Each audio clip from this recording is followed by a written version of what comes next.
When you think about your business and you think about what it actually is that you're attempting to sell to somebody, what compelling reason exists for somebody to want to buy your product/service? To the extent that there isn't a compelling reason for somebody to actually want your product/service, you're in trouble.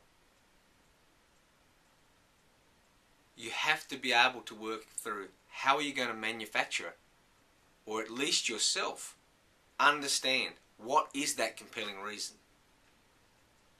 If you can't recognize what the compelling reason is, why would we even assume that the people that you're actually targeting your services to would be able to recognize it? So what I want you to do in this particular little section is I want you to ask this question, and ask it of the people around you as you workshop this one.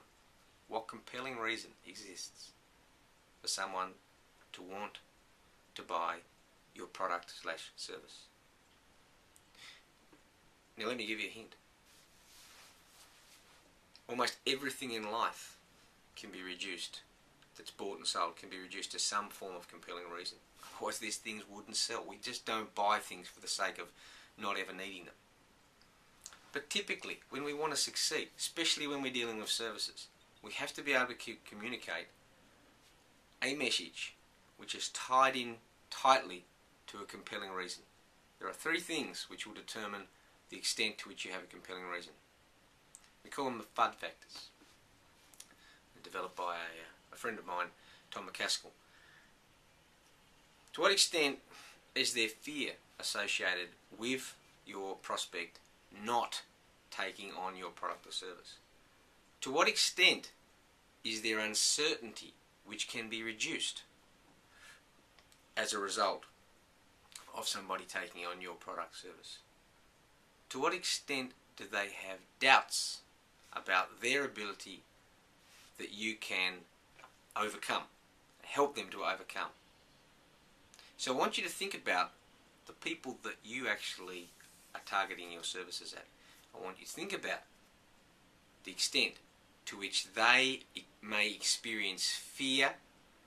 If I go with this person here who's only been doing it for 6 months, this person's been in the game for 3 years, am I risking a lot by going with this relatively unknown person? So is there fear there that's at the heart of why they may not do business with you, but why they would do it with someone else?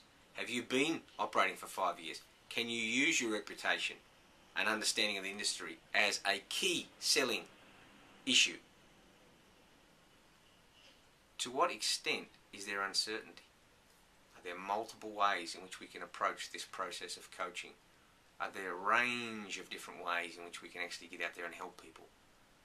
How can you actually reduce this uncertainty? How can you actually provide evidence that what you're doing is actually going to lower the risk of your clients' activities? And lastly, what doubts might actually exist out there? How can you remove those doubts in the minds of people? So I want you to work through this process of trying to understand and develop this little selling proposition in relation to what it actually is you're trying to sell to these people. What compelling reason exists? What compelling reason can you create for someone to want to do business with you? Good luck, and look forward to getting some feedback from Catherine as to how you've actually worked your way through these 3 questions. Cheers.